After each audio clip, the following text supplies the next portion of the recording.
Hi, everyone.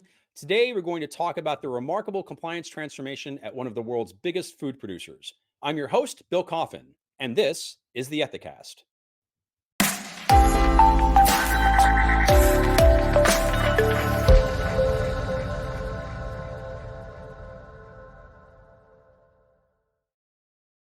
JBS Foods is a leading global food company that processes, prepares, packages, and delivers fresh, further processed, and value added premium protein products for sale to customers in approximately 100 countries on 6 continents. With more than 250,000 team members and operations in 15 countries, JBS is the number one global beef producer, the number one global poultry producer, the number two global pork producer, and the mothership for major brands such as Pilgrims and Primo. It's safe to say that if you haven't yet eaten a JBS product, you probably know someone who has. Over the last several years, JBS has made substantial efforts to not only deepen and expand its ethics and compliance program, but more importantly, it has done so with an eye towards the future sustainability of the program itself. With us today to talk about some of the great ethics and compliance work underway at JBS is its Global Chief Ethics and Compliance Officer, Mike Koenig. Prior to his current role, Mike served as the head of ethics and compliance for Pilgrims, a JBS brand. He previously spent nearly 25 years as an attorney defending companies, individual executives, and public officials in criminal, civil, and regulatory matters. He was also a federal prosecutor at the Department of Justice in Washington, D.C. Mike, thanks so much for joining us. Oh, Bill, it's my pleasure. Thanks for having me. Your ethics and compliance program has undergone considerable growth and transformation. Can you talk about that journey and how you feel that your program is delivering value across the breadth and depth of your organization? Sure. Well, Bill, I think journey is the right word for it. Compliance programs are never done. Never a moment in time where you say we're done. They have stages. You have creation, development, implementation, monitoring, testing, review, revision, and caretaking. There's a whole host of those things. And at various points in time, you're always doing several of those things at once. So it is a journey, and you're right to characterize it that way. So taking a step back, in October of 2020, JBS entered into a settlement agreement with the Department of Justice and the SEC. Not uncommon for big companies, multinational. You run into issues. So we had settlement agreement. And as a result of that settlement agreement, we were compelled to create an effective compliance program. Your practitioners will be familiar with Attachment C to the DOJ settlement agreements, which imposes upon companies what's expected of an effective compliance program. We're giving 3 years to do it. And one of the things the company did, and this was really, I thought, a tremendous thing, was it decided not just to satisfy Attachment C, not just to build an effective compliance program to meet the requirements, but instead to take a step back and build a long-standing, enduring compliance program so that once we satisfy the Department of Justice and the SEC, we would have a program that would extend in perpetuity to be successful. And that really started with our company's leadership.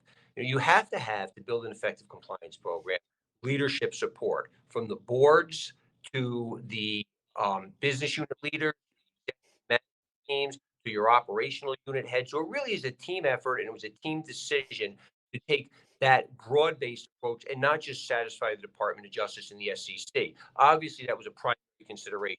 Had to do that. But we also thought that if we built a long-standing program, we would have the benefit of both satisfying the DOJ and the SEC, as well as building a long-standing effective compliance program. So what we did was we took a step back. It's always easy, and I think companies tend to put band-aids on problems. And that's not uncommon. It's not unique to JBS. It's not unique to any company I've ever dealt with. You just should fix the immediate problem. What we did was we took a step back and we decided to take a holistic approach so that we could build this long-term program and not just, put your finger in the dam that's leaking at this particular moment. As a result of doing that, we looked at two things. We looked at the way the department was structured and its personnel, and then we looked at the substance of the program. You have to have both things. You can't run a program if you're not structured correctly. So what we did when I joined the company in August of 2021 was we looked at our department. Did we have the right people in place? Were they putting their time and efforts into the right things? We hired some more experienced people. We hired a variety of different types of people who had different backgrounds than just being lawyers, and we can talk about that later. And then once we had that in place, we looked at what are the pillars of an effective compliance program. And I'm sure your practitioners are familiar with the Department of Justice's evaluation of corporate compliance programs. That is the Bible that every chief compliance officer should start with, because it's one of the things that, in my opinion, the department did extremely well over the past several years. In June 19, issued the first time. In March of 2023, they made some revisions to it, and it's about a 20-page playbook of what the Department of Justice expects to see in an effective compliance program. So when you take that guiding document along with attachment C to our set, we kind of had a plan to go forward, and we looked at both of those things. And the pillars of an effective compliance program are the same for every company. Are you doing risk assessments? What's your top? Do you have the right policies in place? Are you training people? Are you communicating? Are you testing your? Do you have internal controls? Do you have a robust ethics line where you're investigating and concluding all people who call in about allegations and complaints? So when you take that broad-based approach, that's what the company decided to do, and it's been a tremendous undertaking, actually. And it really does start with the company making a decision that we are going to have a world-class ethics and compliance program, and that starts with the leadership, plain and simple. So, what is an insight or practice that you have learned from an external organization that you've incorporated into your own program? And conversely, what is something about your program that you think might help other organizations if they knew about it? Well, that's a good question, because there really is no one thing I could point to that we took from some other company or that some company can take from us. It's really a compilation of information, starting with the DOJ pronouncements that we just talked about, as well as DOJ.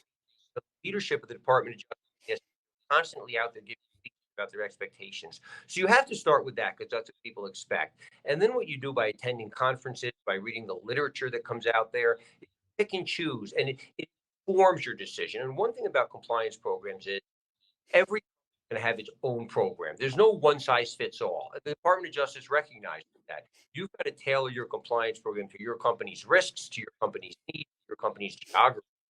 So what you do is you get informed by what other companies have done, and I think that's how it applies what other companies have done. Now, certainly there are a couple of specific things we've done. I learned from one of the chief compliance officers who I consulted with when I first started the need to have not just lawyers in your compliance department. You've got to have auditors. You've got to have accountants. You've got to have analysts, and that's something that I took. The idea of clean and simple policy is something else I borrowed from others. I've also learned from other chief compliance officers you need to delegate appropriately, to spend time on the things that need to be spent on. If hiring was a priority, then I had to let other things sit on the back burner while I attended to the hiring. If we had a Department of Justice meeting coming up, that had to be my singular focus, so I could delegate the remaining work to others in my department, or we have to sit. So it's a matter of prioritizing. Now, the things that we've done, I think it's twofold. First of all, if you're under DOJ settlement agreements and SEC settlement agreements, one of the things we did is we worked with the Department of Justice. You know, the compliance universe is different than the litigation universe. In my former, I was representing clients who were indicted in investigation. It tends to be a lot more adversarial. When I joined this company, we already had settlement agreements. And compliance, by its nature, is far less adversarial than litigation. So one of the things, and the Department of Justice and the SEC encourage this, is cooperation, collaboration with them. It's not fighting with them as much. It doesn't mean you have to roll over and everything the department or the SEC says, but it's a matter of sharing with them what you're doing, getting their feedback. And one of the things I also learned through that process, and I had conversations with friends of mine who were at the SEC in particular, and one person in particular said to me, Mike, we've been doing this for a long time. We evaluate companies every day. Companies that come in here and tell us they're doing everything right, problem, that's just not what the DOJ and the expectations are. Come in and tell us what you're doing well and what's working. Share with us the issue areas you're still having problems with and what your plan is to overcome those problems. And I found that worked really well, and encourage people who have to deal with the DOJ, the SEC, or other regulatory agencies to engage in those kind of conversations with the department. Now, if you're not under a settlement agreement, I think we've done, I think, a number of things well. First of all, we've engaged management, not their Mhm. their active involvement. When we do trainings, the business leaders, we have management come and actually participate in the training. Look, the voice of business means more to the workforce than the compliance officer, right? We're supposed to tell people to follow the rules, but when it's coming from the business people, that tends to a lot more. So we've involved management in our training. We've identified in our ethics line what we call priority, what I consider the enterprise risk matters: anti-bribery, anti-corruption, antitrust, false documentation, financial mismanagement. And some of the other complaints we receive, like HR complaints, behavioral complaints, somebody's called somebody on the plant floor. Well, we don't, certainly condone that, and we address it. We tend to delegate that. Another thing that I think we've done really effectively, we partnered not just with the business units and not just with the business senior management, but with the operational units, legal, HR, internal audit, communications. We work very closely with those groups as well because they, like compliance, have oversight over the entire company, as opposed to like the pork business unit and the chicken business unit. They may not talk as often, but all the rest of us talk a lot and have a good broad view. And really engaging the Yeah. people operational and the business level has been a tremendous, and I think has helped the development of the program. And then the other thing we really spent a lot of time doing is I think that is in many ways the cornerstone of an effective compliance program. When I first started at the company, I spent the first weeks interviewing over 40 senior executives within the company and also people down the chain. The one universal thing they all said that they thought had been lacking was training. And so we spent a tremendous amount of time. People generally don't wake up and say, I don't want to follow the rules today. But you got to tell them what the rules are and explain to them why it works. And we spend a lot of time explaining to people why compliance matters. We try and educate people with how compliance can help promote the business and can help promote profit. I gave a presentation a few weeks ago at one of the universities out here in Colorado, and it was called Compliance is Not a Four-Letter Word. So we try and educate and inform. You can't come in as officer and dictate how things are going to be. When people understand how it can promote the business, they're a lot more willing to do so. And so we've really instituted a bunch of things like that and have been very, very pleased with the successes that we've had. Ethics doesn't just happen, you need to put in the time. So make sure to register for the 15th Annual Global Ethics Summit, a live and virtual event in Atlanta, Georgia from April 22nd through the 24th. Save $200 by using the code ETHICAST at registration. To learn more, visit attendges.com. JBS is a global organization, more than 100 different brands across 6 different food product categories produced on so many different continents. So, can you talk a bit about how the specific needs and cultures of so many different groups harmonize within the enterprise wide goals and initiatives of JBS itself? Yeah, I think it starts with communication. There has to be constant communication. And what we did at JBS was in June of 2020, and this is at the insistence of the global chair board for JBS SA over in Brazil. And he really wanted to institute a global compliance program. Considering what I had said earlier about how JBS really made a world-class ethics and compliance program, he um, thought about having a global compliance program. And on that, so as part of that, he created a senior global ethics and compliance committee, which is comprised of himself. So the chairman of the board is very actively involved in ethics and compliance. Himself, me, and then a number of key regional leaders throughout the world, throughout the global footprint. Simultaneous with that, the company appointed named me as the global ethics compliance officer. We never had one before. And the idea is for us to we meet at least quarterly, if not more often, to discuss how we can harmonize the programs from all over the world. And it's not necessarily to make them identical or uniform, it's to make them Mhm. consistent. Obviously, one of the things is we've created certain global policies, global ABAC policy, anti-bribery, corruption, because that touches on everywhere. We've created global conflict of interest policies, a global mergers and acquisition policy, some others. And then what we do is we have, in addition to global committee meetings, we also have regional calls once a month. And everybody from who heads the region that they're in, we have an hour, hour and a half call that I lead to discuss how we can continue to bring the programs closer and closer together. Again, not seeking necessary uniformity, but at least consistency. That's been very effective. And then it's a matter of just constant communication, sharing with each other in real time issues that arise. And one of the things I think that is important for an effective compliance program, you talk about value that we can bring to companies, and that is addressing problems in real time. Bill, there's one thing I've learned in the past 30 years of practicing law: problems do not go away. And I think too many companies, too many times think, well, if we just let it sit in the corner, it's going to go away. It never happens. problems metastasize, they grow. So one of the things JBS, and I think it's been effective, is when an issue arises, we deal with it. It's easier to put out a spark than a flame than a fire than inferno. Unfortunately, having practiced defense work for a majority of my career, a lot of companies wait until the inferno is happening. And the inferno in the corporate world is usually FBI agents standing at your door with a subpoena or search warrant.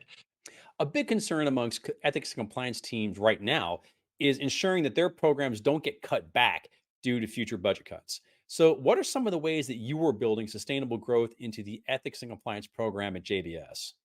Well, you do have to understand that, look, companies are business. So you have to have the budget process. No ethics and compliance office, no legal office has an open, and nor do they need to. Now, one of the ways to budgeting issues, use the words of the Department of Justice. The Department of Justice over the past 7 years has made it very clear that they expect companies to invest in compliance. It's everywhere, right? In the evaluation of corporate compliance program, they ask 3 questions. One of the questions is a compliance fund resource to do its work? October 4th, just a couple months ago, Deputy Attorney General Monaco gave the first minute of the speech. She talked about how she expects and the department expects companies to invest in compliance. And later in the speech, she said that you should invest in compliance now or pay a price, pause, perhaps a significant price later. So the message from the Department of Justice is you better put your resources into compliance because that's what we expect to happen. The other way to go about it from the budgeting standpoint is you have to make the business case for it. So in other words, if I want to add a head count, I will go and talk to our leadership about how adding a particular person at this particular cost will save us 3 or 4 times that if we had to set it to an outside offer. You have to make the business case for it. I also think you have to realize that budgeting is an ongoing discussion. It's very hard in the litigation world or in the investigation world of compliance. You know what's going to happen 6 months from now. I may get some investigation next September that I didn't foresee. I made my budget at the end of the previous year. So I think it's a matter of ongoing discussions. People don't like surprises. Talk to your leadership in real time. I always tell in this situation, tell clients this. I preach it here at the company. I would much rather deal with problems than surprises. That's true in the substantive world, and it's true in the budgeting world. I also think you have to realize, as when you're forming budgets, you know, what hills to die on. You have to understand you're not going to get everything you wish for. What are the things I absolutely must have? What are the things I'd like to have? And what are the things that would be nice, but if I don't have, that's okay. So you have to think of budgeting that way as well. I also think you have to build internally trust and confidence that when you go asking for more resources for something, the leadership will say, you know what, we trust his judgment or her judgment as a chief compliance officer, that if they're telling me they need this, they need this. So I think it's a combination of things. But look, we all know that budgeting is a tough process. But again, I think having the discussions, having them candid, having them in real time, having them often, helps do that. And then the final piece of the budgeting shows success. Like we went through the process with the DOJ and FTC. We recently completed our 3-year settlement agreement. So you can go to leadership and say, look, what we're doing is working. Well, Michael, thank you so much for joining us today. This has been a really illuminating conversation, and I appreciate you giving us a view into the really great work that you and your team are doing at JBS. Bill, it's my pleasure. And the other thing I'll just end on is what you just said about team. Yes, I have the chief compliance officer role. I've got a tremendous team behind me. I've got tremendous support from leadership. And then, we work very closely with the legal function. And, you've got one of the best counsels I've ever met. There are, few is good and none better. Our chief legal officer actively involved in this stuff. So your word team is really critical to the success of an effective compliance program within a company. Couldn't have said it better myself. Michael, thank you so very much. My pleasure, Bill. Take care. To learn more about governance and compliance at JBS, as well as its culture, leadership, and sustainability efforts, please visit jbsfoodsgroup.com and click on the Our Purpose tab. And for a library of free resources on ethical culture, corporate governance, and compliance program structure and authority, check out the Ethisphere Resource Center at ethisphere.com/resources. I'm Bill Coffin, and this has been the Ethicast. For more episodes, please visit the Ethisphere YouTube channel at youtube.com/ethisphere. And if this is your first time enjoying the show, please make sure to like and subscribe either on YouTube or on any of our podcasting platforms at Apple, Spotify, Google, and Amazon Music. Thanks so much for joining us. And until next time, remember, strong ethics is good business.